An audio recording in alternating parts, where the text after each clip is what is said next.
Welcome to LOA Today. I'm Walt Thiessen. With me today, the man who is thoughts become things, Neo-Positivity. This is your daily dose of happy. We are so happy you decided to join us today. Now, I have to be honest. The honest truth is that over the last 24 hours, I picked up a little bugs, a little sniffles thing, and it really just ruined my schedule because I had things to do. I had places to go, and the universe is saying, no.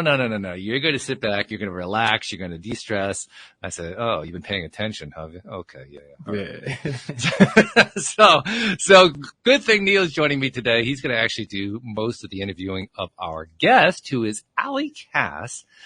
Who, by the way, recently celebrated a birthday. Happy birthday, Allie. Thank you. She is a certified personal trainer. She's a nutrition coach, integrative nutrition for that matter, and a health coach, very much into the holistic health approach. And she's going to be talking about that today. One of the things, Allie, that you mentioned, by the way, welcome. Thank you for joining us today. But one of the things you mentioned in your profile, you're all about the gut health and the hormones. And I thought that was an interesting combination right there. Can you kind of elaborate on that one? Absolutely. So it seems like an interesting combination, but what's actually interesting is that, the body is so integrated and everything is connected. So when we think of the body or, we think about what we were taught in science class or, whatever education growing up, in Western medicine, we have a very structured approach to, we teach about the heart, we teach about the brain, we teach about the endocrine system, all of these different parts, when in reality, they're all interconnected. And so when there's dysfunction in one, over time, if that's not addressed, that's likely going to create dysfunction, downstream somewhere else. And so, looking at things like gut health, if you've heard of Hippocrates, he was, kind of the father of medicine, so to speak, is what he was referred to. And, that was hundreds of years ago before we had any of these advanced diagnostic tools or any of these advanced medications or protocols and things. And he was the first person to say that all disease begins in the gut. So I only share that because it really just goes to show how much of our overall health starts in the gut or is impacted by the gut, including hormones. So, we look at things like hormones, our ability to produce them, to metabolize them, to excrete them when we're not doing those things properly, when our gut health is also not intact. We aren't able to do those things as well. And then, we start to create dysfunction in the body, hormone imbalances arise, and there's many other factors that go into it. But that's one really basic example of just the interplay between everything that's going on, not just in the body, but in the mind, which I'm sure we'll talk about very shortly, and how all of those things are connected and how that affects one's ability to reach kind of that state of optimal health or transformation that they're seeking. All right, good. And I know Neil's champing at the bit to talk about LOA and all the other good stuff. But before we do that, we got to lay a little more foundation here. So, tell us a little bit about your background. How did you get to be where you are today? And, any interesting stories you want to include with that? And, just kind of give us like the little biography, so to speak. Awesome. So I'll try to give you guys the shorter version, or we'll be here all day. So I grew up as an athlete. So, sports, fitness, just, physical competition was always a value for me. And it wasn't until I was in college, I was playing Division III basketball, realized that I no longer had the love and the passion for it that I once did. So I quit. I decided to pursue other things. Like many college kids, one of the things I pursued was drinking a lot of alcohol and living a terrible lifestyle. So in that process, I realized, wow, I don't know what it means to be healthy. No one that I knew that I was friends with in my family, like no one was setting a very good example for me. And so that was kind of my first interaction with like, okay, I gained weight. I was no longer working out at the extent that I once was. I wasn't nourishing my body. I was tired all the time. I was the heaviest that I'd ever been. And I just felt icky. And I was like, I'm 21. Like this should not, I hear people who are in their 60s complain about this, which plot twist, even if you're in your 60s and you're listening to this, like you can feel amazing. So it's not about age. But at the time I was like, I'm way too young for this. And so I just realized how little I knew and how little, that was taught, whether it was in athletics where I grew up, in school, from parents, things like that. And so, I kind of started trying my own things. Like most people, I went on the Atkins diet and I was doing like these high intensity interval training workouts and just trying all these things and, having a little bit of success here and there, but nothing was sustainable. Nothing was providing me with the education and the tools for me to feel empowered, to become healthier. Fast forward about a year, I graduated college, and shortly after, my mother was diagnosed with stage 3 brain cancer. So I moved across the country. I became one of her primary caregivers along with my father, and she only unfortunately made it about 9 months. But it was during that process where I just realized how many gaps we have in our Western medical model. And so it was kind of a coping mechanism. I was just telling a story about this morning. I wanted to ask why, because she was a very healthy person. And so when we got that diagnosis, I was shocked and she was shocked, but no doctor could give us, a reason. They were like, well, we don't know. It's whatever. And that wasn't good enough for me. So in the process of, kind of helping her transition to whatever is next, I started doing so much of my own research, asking questions like what makes someone healthy, what causes cancer, what feeds cancer. And just, the more I learned, the more I realized was out there to learn. Like I always say, the more I know, or the more I learn, the less I know. And that was really the start of that. I started learning about nutrition, environmental toxins, even how, our mindset, our thoughts, our traumas that we are not able to let go of, how that actually affects us at a physiological level. And I just became fascinated. And I really think it was a coping mechanism for me at the time. But it really fueled a passion in me that I was like, okay, why are we not talking about these things? Why are we not, educating more? Like during her whole 9 months of treatment, like no one ever talked to us about nutrition. No one ever talked to us about, meditation or just any other alternative complementary medicine things that we could do alongside what we were doing in the more conventional realm.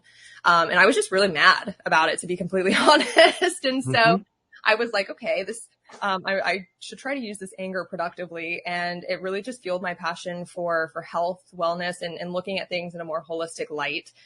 After she passed away, I was still kind of in that place where I wasn't feeling my best. I was, again, just feeling very depressed, not feeling good in my own body. And I hired my first health and fitness coach, and she totally transformed my life. She convinced me to compete in bodybuilding, which I thought was an awful idea and I had no interest in. But the athlete in me was like, I need a goal. I need to work towards something right now because I feel very lost. And it ended up serving me really well for the time that I did it. And it helped me really get back on track. But I also saw, going from being very unhealthy to then being like hyper obsessed with health, and how that can be detrimental as well, especially from like a mental health perspective. And so after I competed a couple of times and got my pro card, I was like, okay, I need a break. But I was still very passionate. And I realized that I wanted to help other women, people in general, but women in particular, because I can relate with being a woman. And yeah, that was kind of the start of my journey. And I ended up working with my coach as her assistant. She went on to make a career pivot. I bought her business, realized that I was passionate about the business when I started it, but I, desired to work with women at such a deeper level. And so I rebranded, I've pivoted, I've gone through like 5 or 6 different certification programs. I'm going through another one right now because I just love learning that much. And, now I'm here. Wow. Yeah. There's a story for you. By the way, spoiler alert, any question that you ask a doctor about what the cause is, it's always the same answer. We don't know. So, right. Okay. But Neil, okay, Neil's ready to go here, which is just as well because I'm sniffling like crazy. So you do the talking. I'll intersperse, a few comments here or there. But Neil, you're going to take over here. No, I'm all in it. I just learned about gut health within the past 4 months, and it has been such a journey. I lost everything for a second. You still there? Yep. I think I just lost power in my house. Everything just turned off and turned back on before it ended. That's crazy. Yeah, I'm cool with it. So anyway, gut health, breathing exercises, belly breathing, all the stuff I've been talking about. And I have the Law of Attraction summits. I've been bringing speakers on just to talk about these things. So yes, it's absolutely amazing. The only thing I haven't really gotten into was what to eat. That's such a broad, wide question. That we might not even get into today because there's so many different vegan and vegetarian, but I'm all for it. There's something going on down here that we need to be more focused on. They say the body has 3 brains. We know about one. There's a second one. And somewhere in here, there's a third one, over here somewhere. Mm-hmm. And, you can't just be focusing on one or just improving one. Painted over rust. is the phrase that comes to mind. You can work on this as much as you want, but if you're rusting down here and vice versa, you could be on the best diet in the world in perfect physical peak condition, but stressing every day. So you got to make sure you tackle all areas. I love it. Law of attraction. We started to get into it before this show, but I was like, wait, let's save it for the audience. When did you learn about it? How did you learn about it? And how have you been implementing it into your life since then? That is a great question. I think like most people, my first experience with hearing about this law of attraction was the book and the movie, The Secret. Mm-hmm. I want to say, gosh, I just had my 30th birthday. So that was probably about 10 or 11 years ago when I was kind of first turned on to it. I had a girlfriend in college who read the book. She's a very spiritual person. So she kind of introduced me to it. And I was kind of like, oh, cool. Like, I want to know the secrets, somebody tell me. And so, I read the book, I watched the movie once that came out. And it was something that I was like, okay, this makes sense. But it wasn't really something I spent a lot of time kind of embodying or integrating. And then I want to say it's been something that's kind of come up as a theme throughout, my life since then. And it wasn't until probably 3 or 4 years ago that I really started looking back at that and looking back at the law of attraction and manifestation and all of these things that we talk about, because like you just mentioned a few minutes ago, I was that person at one point in time who, my physical health was great. My nutrition was on point. I was taking really solid supplements. I was exercising every day. I was doing all the right things, but I was not feeling my best. And it was because of, what was going on in my mind, my stress, my inability to let go of emotions that were keeping me blocked from, showing up as my best self and basically attracting what I wanted into my life. And I was, for a brief period of time, I was like, why do I not feel, the way I want to feel? I'm doing all the right things. Then I had that kind of come to Jesus moment with myself where I was like, oh, because that stuff matters too. And so, it was really then where I was like, okay, I need to do the work up here. I need to, figure out where I'm directing my attention. I always tell my clients, where where your focus goes, your energy flows. And so, looking at where am I spending my time, my mental energy? And again, what am I consciously or subconsciously allowing to come into my life, because I am attracting that. And once I started just approaching different areas of my life with that mindset, it was amazing how much more control I felt over scenarios and how much I felt like I could take ownership for what I was experiencing, whether I liked what I was experiencing or not. It kind of gave me that ability to say, okay, even if I don't like this scenario, what role did I play in this? What did I do, or what am I thinking, or what am I creating in my life that's causing this to come in? And how can I change that, or how can I respond to this so that I can make it something I want? And it's, an ever evolving practice.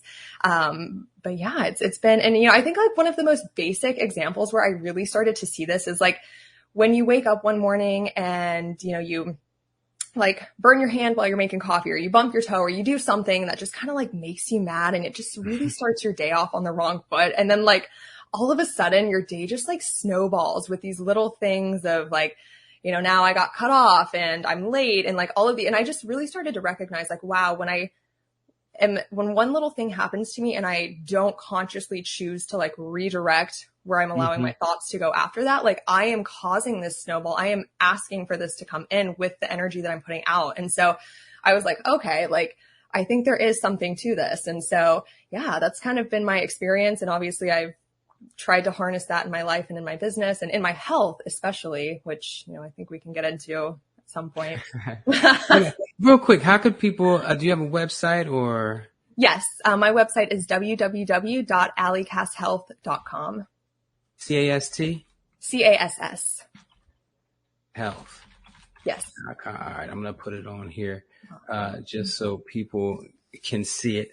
You know what? Let me make it scroll across the bottom of the screen.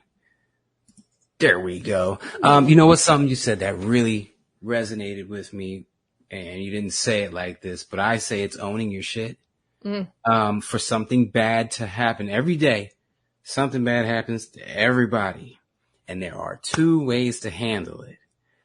why did this happen to me? This person did this and that person did that. Or what have I been thinking to manifest that into my life?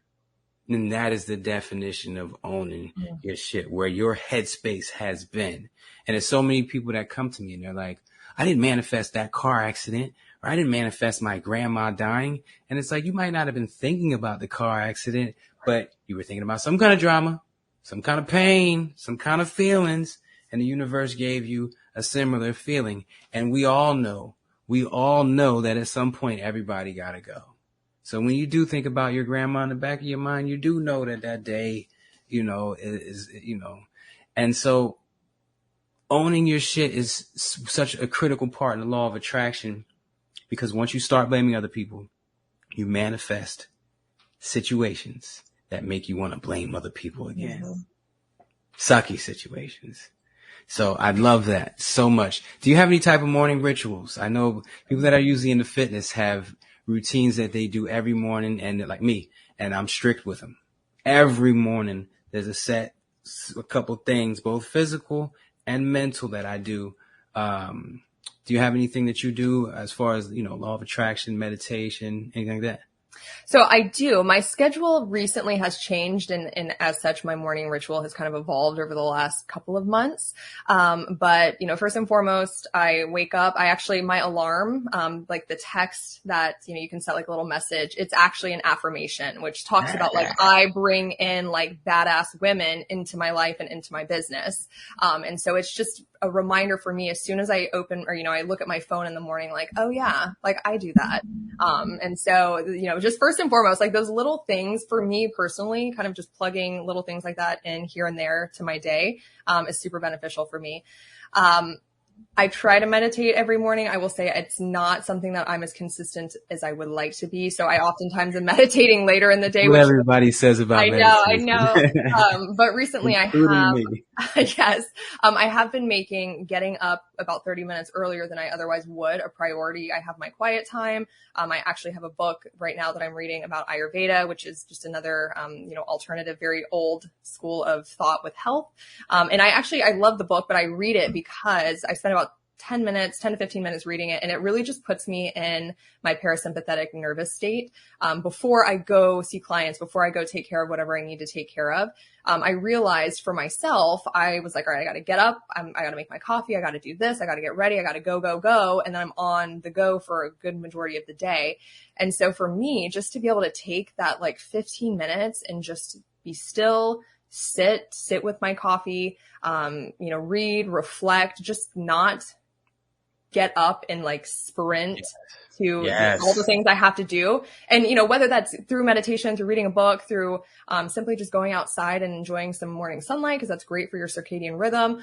Whatever it is, just that like little piece of solitude. It's made me so much more resilient to the stressors that pop up during the day. Like I get less triggered when there's crazy traffic or, when something happens. I feel like I'm able to handle it at a much better pace. The amount of benefits that come from that type and that level of discipline is just uncanny. For one, discipline in itself, doing something every day, that can help you in any aspect of life, whether it be complimenting your spouse, spending more time with your kids, or eating healthy. But then you bring in the sunlight, the dopamine or vitamin D. You bring in any type of like I would like to laugh for 60 seconds. Setting that tone for the day, setting intentions. Oh my goodness. I've talked about it for years, but didn't really did it. My intention was always to have like a great day and do what I love, which I do every day. But like last week, I started setting insane intentions. Like, you know what? I'm going to land this contract today. And it just started happening. I was like, oh my, what have I been missing out on all these years? And I was batting 1,000. Like every day I was doing insane stuff. And then it kind of stopped. And I was like, all right, what changed? What changed between those other days and the days and it stopped? And for me, it's the expectation. When I set the intentions the first couple of days, I went in confident. This is what's going to happen. There's no other way. There's no other outcome. Like it already happened yesterday. That's how confident I was. But then as the days went on, the ego started to chip away. All right, you're batting 1,000. It's only a matter of time before you start to slip. and those type of, that type of stuff, tends to get in your head. But morning rituals are amazing. I've had people that say they don't like to use the word ritual. I don't care what you call it, but get up and do something other than run to the computer or pick up your phone and start answering the emails. That is so critical. I don't care if you don't do anything for the first hour, but stare at the wall or meditate, whatever you want to do. The discipline it takes to not answer that phone, go straight to your computer. I struggled with that today because I had 2 major tasks that I really needed to handle. And I was like, no, don't do it. And I ended up failing halfway because I only did one, but I did do one. But those steps, taking the reins of your life and not just letting life happen to you, it changes how you move in everything you do. So it's not just a morning ritual. Morning rituals is not about the morning ritual. It's not about setting the tone. Those are great parts of it, but it's about so much more than that. Mm-hmm. So I'm a big fan of that. Here's the next question, because this is the bigger one. Because morning rituals only happen when you wake up. Throughout the day, when the emails are coming, when the phone call and the bad news and the upset and this person, you got 50 miles an hour. There's not enough hours in the day to handle everything you got going because you double booked yourself to get some extra money. Those moments that are plenty, is there anything you do throughout the day to first wake yourself up from the rat race? And 2, once you wake up, where do you take yourself? Affirmations? Are you running scenarios? Like anything you do throughout the day as far as that? I call them mental exercises. I like that. First off, I feel like you've been spying on me. Like, I feel like you just know my personality and like what I'm doing every day. I'm like, oh yeah, that's well, you're right up the street. By the way, y'all, she doesn't live too far away. She's about an hour and a half away in St. Pete. I'm in Spring Hill. Yes. But go ahead. Yes. So for me, a lot of it, and I always say this to clients too, self-awareness. So for me, it's like just being able to take a quick pause kind of in between or even during those things, or recognizing like, okay, if I'm in front of my computer and those emails are flying in and I'm just like, oh my God, it's like one thing after another. As I start to get that response of like, oh, like why are all these coming in today? It's like that for me, that's kind of a trigger of like, okay, like clearly this is becoming overwhelming for you, or, I'm eliciting some kind of emotion or shift in my energy. So let me take a pause and just practice awareness around that. For me, just working on my breath, focusing on my breath helps me to come back into my body and really bring me back into the present moment. So I'm not like ruminating on, what I've been doing all day or what I need to do. And I know so many of us working in kind of a digital landscape, everything is so cerebral. Like we're so in our head. We're constantly analyzing, we're constantly going through the list. We're figuring out what we need to do. We're stressed out because like you said, there's not enough hours in the day to do everything. And so what are we going to get done? How are we going to handle the things that we don't get done? So for me to just take a pause and get back into my body and get out of my head is super helpful for me. So that's a practice that I feel like I'm just doing constantly throughout the day as I feel myself starting to shift away from that baseline. And I try to encourage clients to do the same thing. And so one thing I'll have them do if I'm helping them work on coming back to their breath and really focusing on, being present, in the moment is I'll have them every time they're driving somewhere. If there's somebody who drives throughout the day or goes to work, every time they get to a red light, I'm like, okay, we're going to practice like real quick breathing exercises just to bring you back into your body. And so the red light's going to be your trigger. And so that's something that I also practice myself if I'm driving from client to client or taking care of appointments throughout the day.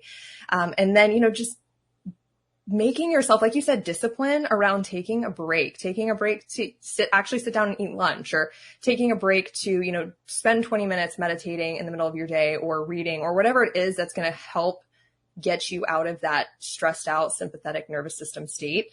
And I think that regardless of what it is, it comes back to what you're saying, Neil, about having that discipline to do it. So a lot of times, I think it's harder for us to not do the things we need to do than it is for us to just plow through the day and keep taking care of it, right? Like it's always the people who say, I don't have time to meditate. It's like, you're the exact person who needs to meditate.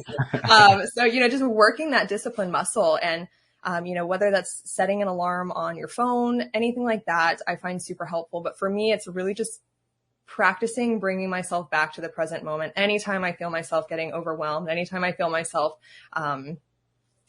just feeling like there's more than I can handle. Exactly. Use it as a physical indicator. Something's wrong. And if too much is what's wrong, too little is going to be the solution. And people swear they don't have 5 minutes. You got 30 seconds to go take some deep breaths. Yep. You got 30 seconds. Make it happen. Well, I want to, I've been meaning to ask you forever. You've gone through a lot of life changes recently. I wanted to see if your morning rituals have changed. And before we go into that, I just wanted to just quick side note. If you're in a situation where when you answer 10 emails, you look up and there's 15 more, and then you answer 15 and you look up and there's 20, stop manifesting that. And I say that because of this. I have someone I've been working with for 2 years now. Very good at the law of attraction, watches a lot of stuff, does a lot of practices. But when I said that to her, she said, I'm not manifesting that. And I said, sweetie, your sentence was, every time I get through 10 emails, I find another 15 waiting for me. If that's your sentence, that's the seed you're watering. That's the future you're bringing into your life. Stop saying it out loud. Stop saying it to yourself. And so I had to really break it down for her like that. So if you're finding yourself in that situation, you can cut it down. And trust me, people could take that and say, well, then my business is going to fail. Then I'm going to, less customers. It's good to have more. The universe will work itself out. Mm-hmm. It will work itself out to where you are meant to be peaceful. So you will be peaceful and still produce the way you want to produce. I just want to throw that out there. But Walt, on the rituals, have you changed anything or have you leaned into the ones you have? I've done what most people do when they go through the kind of roller coaster I've been going through. I backtrack. I slide back and then I try to figure out, okay, how can I stop sliding back? I mean, that's just the reality. Just to give you an idea, Allie, I've gone through an unexpected divorce, vehicle loss had to be replaced, income in trouble had to be replaced, new living situation, new apartment. I mean, just like everything all hitting at once over the last 4 to 5 months. And it's been settling down, but I'm still coming through that. And you go through stuff like that long enough, and it happens. Everybody experiences that at some point in their lives. When you have that happen enough, you start to feel punch drunk after a while. Like, okay, you start to expect what's the next bad thing that's going to happen. And that's the danger, of course. So in answer to your question more specifically, I actually let it slide. I let the daily practices slide. Why? Because I was caught up in that whirlwind of the downward spiral. And so the real challenge is, can I get myself back? Well, yeah, I know the answer is yes. How soon can I get back to doing the daily rituals? How soon can I get back to the stuff? And it's a mind challenge in the midst of chaos. That's really what it is. Because chaos has been going on for quite some time. I manifested all the chaos, but that doesn't mean it's any less chaotic. Yeah, I still have to face, how am I going to deal with that chaos every day? I know what the solution is. And sometimes, honestly, I wake up and I say, oh, this shit doesn't work. Forget this. Now, I've been doing this show for 10 years, I mean, I've had so many different people I've talked to about, how wonderful this whole LOA concept is and about other, psychological factors and so forth. And like everybody else, I'm still falling into a place of, this stuff doesn't work. When you're going through a spiral, you go through the spiral. That's the best answer I can give. And while you're going through the spiral, you just do whatever you can to get one hand grabbed onto the ledge so you can pull yourself back up again until you get pulled back up again. That's the deal. That's life, up and down. Some ups are higher, some downs are lower. The way when you first described everything that was happening to you, Walt, you were like, relationship, car, house. I'm like, you were in the process of manifesting your soulmate, and in doing so, you got rid of the emotional attachment of the car and the house. Oh yeah, look at it objectively. That's very clear. That's what's going on. Yeah. Yeah. So but you still have to live through it. Yeah. Just got worded differently sometimes. And that's how it is, because your brain will tell you a bunch of stuff. Right there. These are notes from my last summit. And I don't know if you can see it, but it says, is it true? Yeah. The brain will tell you all kinds of things about what you have and what you don't have. Is that true? Specifically, I want to find this video. this guy is talking about how much electricity we have in our body. And you know, his point at the end was different from where I was going with it, but it's like, when you say you ain't got no energy, you do. You're just not accessing it right now. You're not pulling it right now. You're plugged in, but you ain't switched on all the way. You got the little rolling knob and you only showing a dim light when you can go so much brighter. I'm going to find the video, for you guys. But okay. So we got law of attraction practices. We got law of attraction practices throughout the day. Now we got to get to the best. What is your best, deepest law of attraction thing that you go to every day? Something you would tell your daughter, your son, or your parents are going through a hard time. You're like, look, you need to do this. Oof. For me, and I can't say that I 100% do this every single day, but what has never failed me in the law of attraction is doing something that elicits the emotion of joy. So it doesn't matter if it's saying affirmations to myself that make me feel joyous, if it's going out. I'm very much a nature person. So if it's, for me, that brings me a lot of joy. I think like listening to what Walt was talking about is going on in his life. I was reflecting on, you know, how would I handle that? What would my approach be? And I know that anytime I've gone through something challenging or experienced any kind of loss in life, it's always been my ability to connect back to the very, very simple things in life that truly bring me joy, that gets me out of whatever negative, you know, spiral or funk or anything that I'm in. And it actually, for me personally, brings me a lot of hope. And I think that joy being one of the, you know, highest vibrating emotions, if you want to attract what it is that you want in your life, it needs to be from a place of feeling, you know, joy and feeling that emotion, that it's already happened because it's coming. So for me, it's practicing joy, and that looks different on different days, to be honest. It looks different depending on where I'm at, in the world and in life, but finding something. I recently started adult gymnastics. I tore my hamstring yesterday, so I don't feel super great about that, but that has brought me so much joy because it's something I just enjoy so much. And so, you know, finding those things that help you elicit that emotion regardless of what else is going on in your life or what you feel like is not. I feel like for me, that's been the biggest help in pulling me out of those low vibration emotions that are continuing to bring on whatever it is that I don't want, and helping me shift back to a place where I can, you know, show up in a higher capacity to attract the things that I do want. We are tuning forks.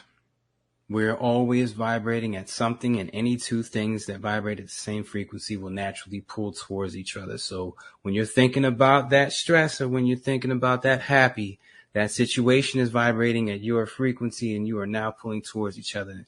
People are moving and twisting, and things are getting out of the way to make it happen. But you can picture yourself in the Bahamas for 30 seconds, and for the next 5 minutes, prove to yourself why you can't get there. I can't get off of work. You know how much that would cost. I would have to find a babysitter. At that point, you're pushing that away from you. Mm-hmm. So you got to be real careful where you're spending your headspace. I want to see if I can bring this on screen for you guys. And of course, okay. Let's see if it'll work. Okay. And the audio might be terrible, but we'll figure it out.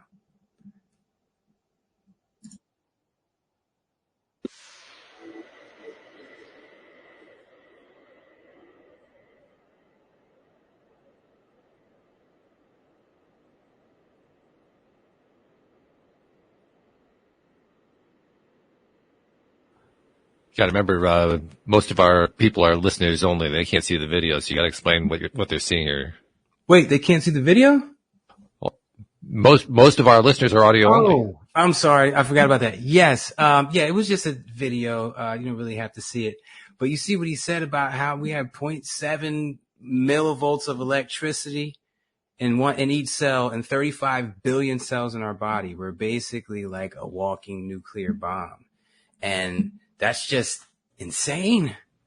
So I think that's one of the number one struggles in people today, is they wake up and they don't have energy. And no matter how positive you are, if you know you got to go to work for the next 8 hours and you don't have a drop of energy, that sucks the life out of you. Mm-hmm. It literally feels like it sucked the life out of you. And so addressing that in this way, I think is perfect. because it's like you do have the energy. You're just not harnessing it. You're not using it. Pull it. It's in there. Pull it. Now, a lot of this is really just self-reminder, because we know all this stuff. Well, regardless of whether, I mean, we know this because we do the podcast and we talk about this stuff all the time. But I mean, the world at large, we all know that these things are true. We just allow ourselves to be distracted away from it. That's really what it comes down to. Are we going to be distracted, or are we going to refocus? And the further, or I should say, well, the further and the more time you spend away from it, the less you believe in it. Sure, it starts to create a negative momentum.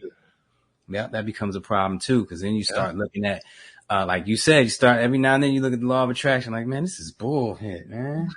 I wasn't thinking about that. Why it just gotta happen? But you got to get out of that. It's okay to think it once. Well, the worst one is one that's actually worse than that. The one that's worse is the one that says the only law of attraction that works is the negative. Oh, goodness. I know a couple of those people. That's the reason why I have such a tough time teaching the law of attraction in the hood. Like in any hood that I've been to, that is the hurdle that I'm forced to go over, because everybody looks at their life and everything's crappy in their life and everything's so luxurious to everybody in one neighborhood over and the rest of the world. And they're like, well, if the law of attraction is real, it's sucking for me. Some people are blessed and some people aren't. I was raised to believe that you are either going to make it or you're not. That's predetermined before you even go to school, before, in birth. You're either going to be a successful person or you're going to be working at McDonald's for the rest of your life, or you're going to get shot and killed dealing drugs. That was it. We didn't have no say. And you waited until you were 18 or you graduated high school to figure out which one you were going to fall in. And it never sat well with me, but everyone around me was on this same page. Every classmate, every classmate's parents, every teacher, the principal, everybody was on this page. And so I didn't know no better. I just knew something in me was refusing that. And then I started doing weird stuff. Like I was almost bending time and reality, some of the stuff that I was doing. And, became a cop and learned the law of attraction. Then I really started bending reality. I was just going to say, take the word almost out at that point, because there was no more almost about it. No, the only thing I haven't done is levitate. Yet. Give him time on that one. Give me some time, y'all. I spend enough time in the air as it is now. Allie, I don't know if you know, but I'm a pilot and I fly paramotors. And I know you know what paramotors are because they fly them down to St. Pete, especially on the Skyway Bridge, take off. Well, it's crazy. There's this long bridge that connects the bottom of St. Pete, Sarasota area. And in the middle, there's this little island underneath the bridge. And the crazy of us take off from there and land there. The craziest? Is that the craziest, or is that the most enthusiastic? The craziest, because some of us are enthusiastic but still don't take those chances. I personally have not been there, but that's just because the timing has never been right. I want to take off from the Skyway Bridge. Oh my goodness, I want to do that today if it wasn't gusting at 21 miles an hour. But yeah, so I spend so much time in the air because I love flying that I will levitate soon. I'll let you guys know when I get that done. I love it. Don't doubt it for a second. Not 1 second. So I want to turn this into a question for Allie. So we've been talking a lot about negative momentum, and Neil was describing how he finds it his biggest challenge when he's dealing with people he knows from the hood.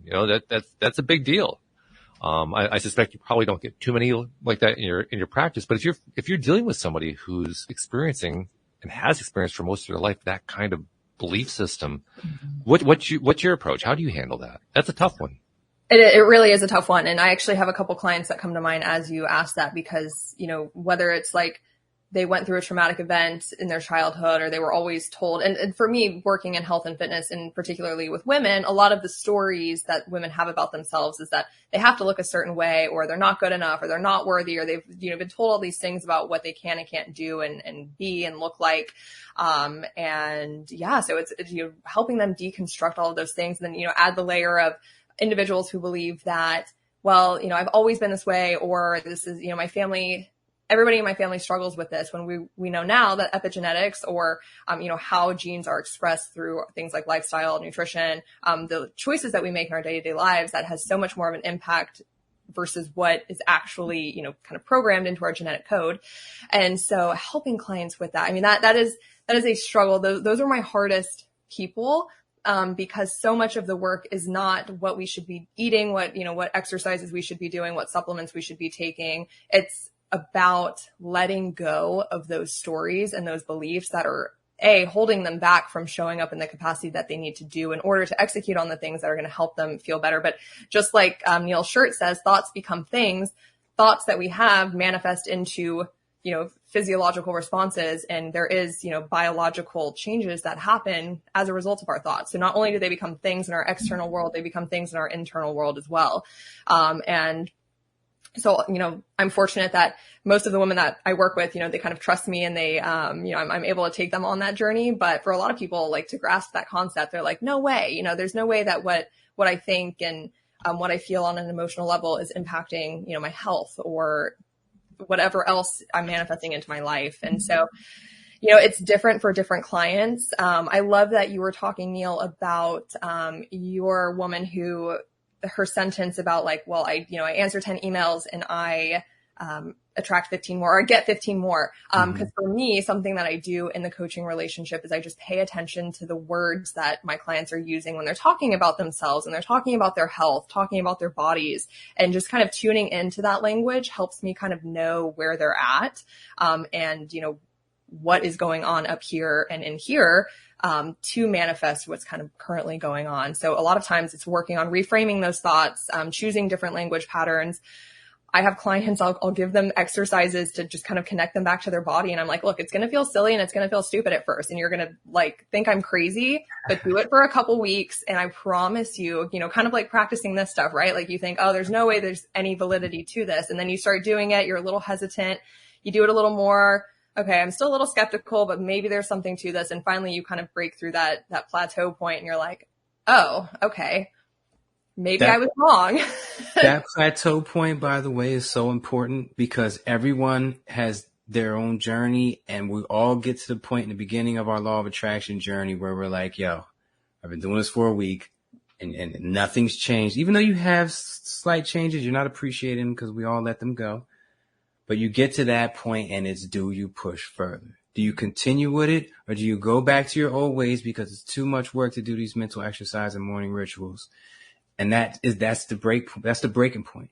That's when you're either going to start producing or you're going to go back to your old ways. Mm-hmm. So I really appreciate that you said that because that it's the difference between failing and succeeding. Mm-hmm. Either way you're manifesting. Good or bad, all day, every day, everyone listening. I hear so many people say, I'm going to start next week, Neo. I just got so much going on this week. And I'm like, bro, that's not how it works. You're already manifesting. You're already doing it. So it's like, either way you're using it all day, every day. But this is the difference between you using it successfully. And by successfully, I mean producing the results you want as opposed to what's just happening. There's a difference between you happening to life and life happening to you. Straight up, 100%. That is the big difference between that. How much do you go into like epigenetics and stuff like that? And I wanted to say this too. You're the first fitness person that I've seen that puts this much emphasis into the law of attraction. It seems like the ones that I've known, the ones that I know are scared to cross that line. So they may bring it up a little bit, but they keep it about the gym. What reps, writing down how many sets, what your weight was, whatever it was, not your weight, but how many weights you lifted last week versus this week, and they touch on it. So I commend you on bringing that up because that you could lose clients like that. Clients that think it's just hippie talk, you could lose clients like that. And so, it is a bold step. So I commend you on that. I've been fortunate that like, I've had clients where we've done all of those things and there's still the missing component. So I've seen that. And I think I'm a little, I don't think any of this is woo woo. I mean, from like a quantum physics perspective, I think we have, we're starting to get like what actual science behind things like the law of attraction are, but like, one might call me a little woo woo also. So I'm not just a gym rat. And I think I've, had the blessing of manifesting some clients, in, the last year or two that are kind of on that same page. So there's not so much friction there when I talk about these things. They're kind of like, oh yeah, like I've heard of that, or, oh yeah, maybe dabbled in that, or, you know, they're familiar to a certain degree. So it makes it a little easier. You know what? I find that all you gotta do is really introduce it to people and let them go. Yeah. You know, they're going to go home and they're either going to look up a YouTube video about it and find one of my videos or something, or they're going to just keep it in their head as woo-woo and they're just not ready for it right now. Mm-hmm. And then you keep the relationship you have, you know, be it just hitting the weights for now until you come to, because eventually you're going to come to me. Yeah. Oh, say, yeah. Man, I keep thinking about this, and then I got knowledge for you. Until then, you know, we're going to let you, you know, explore and do your thing. I forgot the question I was just about to ask you. It was a really important one too. Kids. Do you have any kids? I do not, but I do have 3 nephews, and one of them is 12 and he's getting his pilot license. So you made me think of that. You talked about it. Nice. Well, the big question I was going to ask you is, are you, I don't want to say pushing, are you implementing, hinting, you know, to your nephew, or, you know, wait till he gets older? As far as law of attraction, you know. Not, you know, that's a great question. Not directly. Unfortunately, they live in Atlanta, so I don't get to see them quite as frequently as I would like to. But when I do see them, I do put a lot of emphasis. So I have my nephews are 12, 10, and 8. And, you know, they'll just, you know, they say things or they get mad about things. And so I try to, you know, not necessarily in a manner of teaching them what's right or what's wrong, but I try to kind of guide them to like how a situation is going to benefit them, or, you know, so kind of indirectly, yes, but I've never, you know, said, hey, let me, you know, tell you about the law of attraction. But like, I feel like I've been fortunate to learn so many of these things and learn so many lessons in life up to this point. And I'm sure there's many more that are ahead of me. And so I try to take advantage of the opportunity to kind of instill some of that, you know, wisdom that I do have to them. And I know I'm like, when I say it to them, I'm like, I know it's probably not going to make sense to you right now, but one day you'll realize, you know, what I'm talking about, or you'll experience this yourself. And so, you know, understanding, you know, just keeping that in the back of your head, kind of planting that seed is definitely something that I try to do. And my sister's an amazing mother, but she has her hands full. And so, you know, anytime I see an opportunity to kind of impart little bits on them, I'm like, yeah, let's go for it. My advice is go hard. Go hard. Because kids are like, you know, they get things kind of better than adults sometimes. Adults like to be convinced and stuff like that. And you got to ease it in there to not offend their religions and stuff like that. When it comes to kids, it's like, yo, majority rules. What you focus on the most is going to grow. I suggest you don't think about that all day. I like that. All right. Wow. And then, you've set a pace for their life. That's the thing about, it's funny. We were talking about, I was supposed to meet with Les Brown this morning. I don't know much about him. I know he's a motivational speaker. And it's the thing about, I don't know how to describe it without disrespecting people, but like, let's say Tony Robbins. Most of the people I know have paid a lot of money to go see Tony Robbins or for his books. They don't remember shit he said on Monday when that email comes through, screwing up the rest of their day. They don't remember none of that. Maybe when they get home, they might recall it, but you just paid all that money for the seminar. Cool. This phrase, just seeing it on my shirt, later on tonight, you find yourself in a negative situation. You're like, man, maybe I shouldn't spend the headspace there. That got through, and it didn't cost you anything. And so for me, it's more like, forget the name and the speakers and all this other stuff. It's about the message. And if you can get this message across quickly and make it effective to where it is in the forefront of their mind when the stress is coming, when the drama is coming, now you got something. Now you got something. And that's why I wear this shirt. Every day you see me with this shirt on, every time I leave the house, because I want everyone to just see this. And whether they see the back, that it says neopositivity.com on the back, whether they see the back at all, I don't even care. I just need them to see this. But so many people every day, oh my God, I love your shirt. You know what I say? The back is even better. I say that to everybody. Like, can I see it? Let me see it. I'm like, you ready? You ready for it? Boom. And I show them and they're like, oh my God, let me take a picture. So yeah, I've actually made a couple of QR codes. I'm going to be ironing to the back of some of the shirts I'm wearing in Chicago next week. But yes, implementing something solid that is going to stick forever. that's what you want to go for. And if you're talking to someone below the age of 17, 16, go right to it. All right. Go right to it. I guarantee the next time you talk to them after that, they're going to give you an example. Oh my goodness, I was thinking about this and it happened. One great thing about kids is because they don't carry the kind of baggage that adults have, because they just haven't been here long enough to have enough baggage, they get it fast. I mean, there's not a lot of processing that goes on. It's like, well, yeah, of course. You know, what's the big surprise here? The only surprise is I hadn't heard that before. What took so long? I mean, that's the extent of the thought process. It doesn't have to go any further than that with a kid. So when you lay it out there, they just they're either going to lap it up or they're going to ignore it. There's not going to be an in between. And you know what? It's the main question you're going to get is, well, I thought about this and that didn't happen. And that's when you just got to explain what the phrase majority rules means. Then once you've explained that, you've painted a picture that they will never forget. Mm-hmm. And the best part about that is they're going to tell that to someone else. And the person they tell that is going to look at them with so much more respect. Even if they already looked at them with a tremendous amount of respect, they're going to be like, wow, you deep, you know, and then they get introduced to people and they get the job over other people and all kind of other stuff happens. So it's like, it's really a recipe for success. And I suggest suddenly they're wearing Thoughts Become Things t-shirts. I mean, it's amazing how it leads to that. As long as they get them from me. I've only seen one time I saw a Thoughts Become Things shirt. And I was like, somebody took my idea. Somebody's selling my shirts. And the dude turned around and said, neo-positivity. And I was like, he goes like this. I said, that's my shirt. Oh, that's amazing.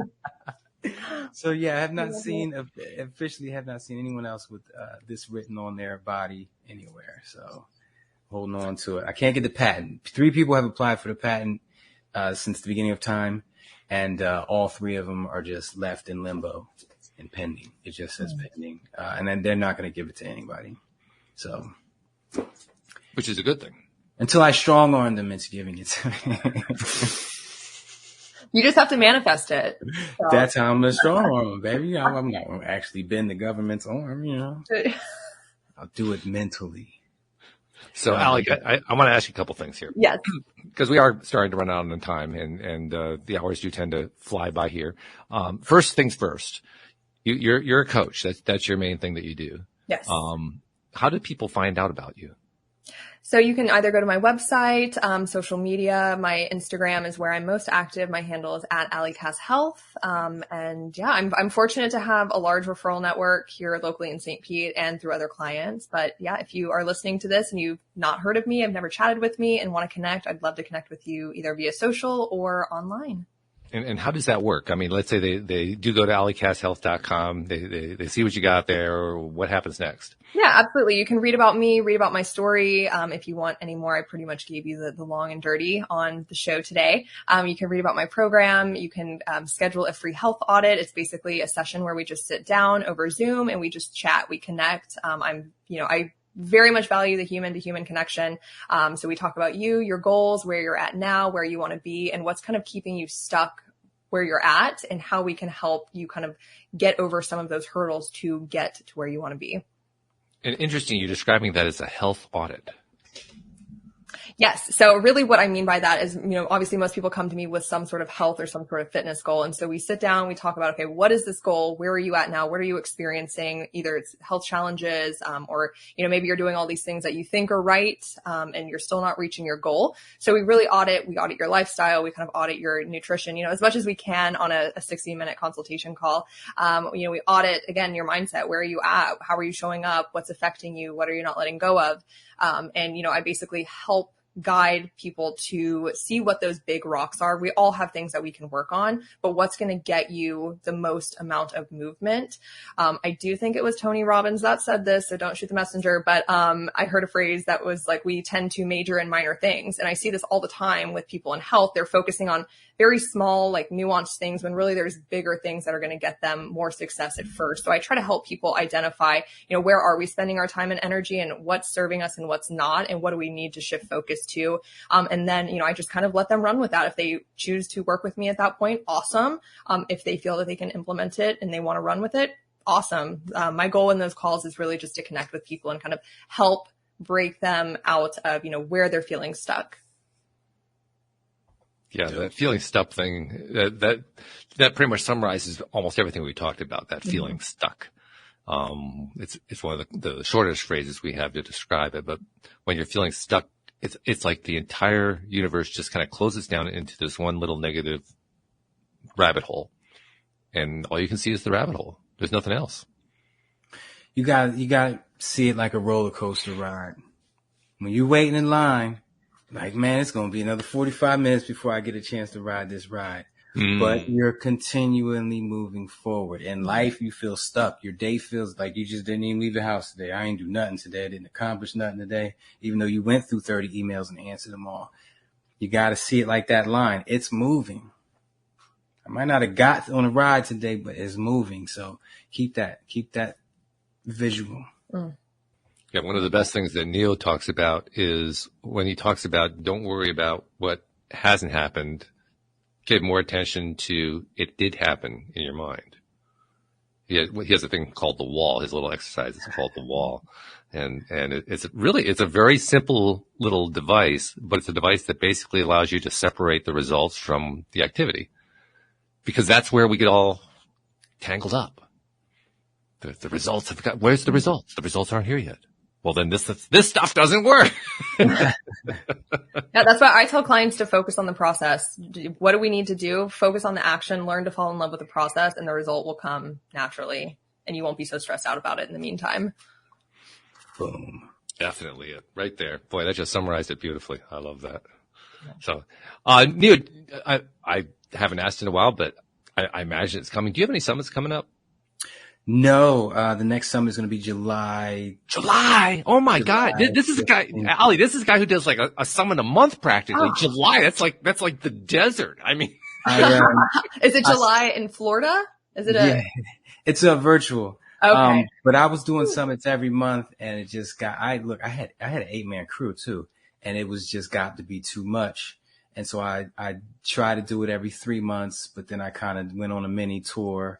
And now I'm like every 6 months because I'm literally about to start a tour and it's going to be insane. So yeah, it's like my tour isn't like most tours where people leave their house and don't come back for 6 months. I have a 5-year-old plus my other kids. And so I need to be here once a week. So I call it a mini tour. If I'm leaving 2 weekends a month to go, to Los Angeles or Chicago or Minnesota, then that's what I call being on tour. Like 2 weekends a month, I'm gone and I'm retired. So other than that, so I just get to hang out here with my son all the time. So that's what I'm focused on, shows.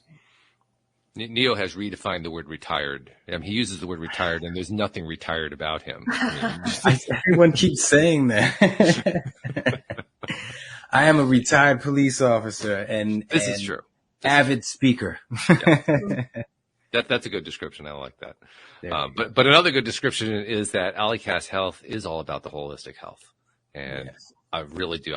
I know Neo does too. We both really appreciate you coming onto the show, sharing your good stuff, sharing this great work that you're doing.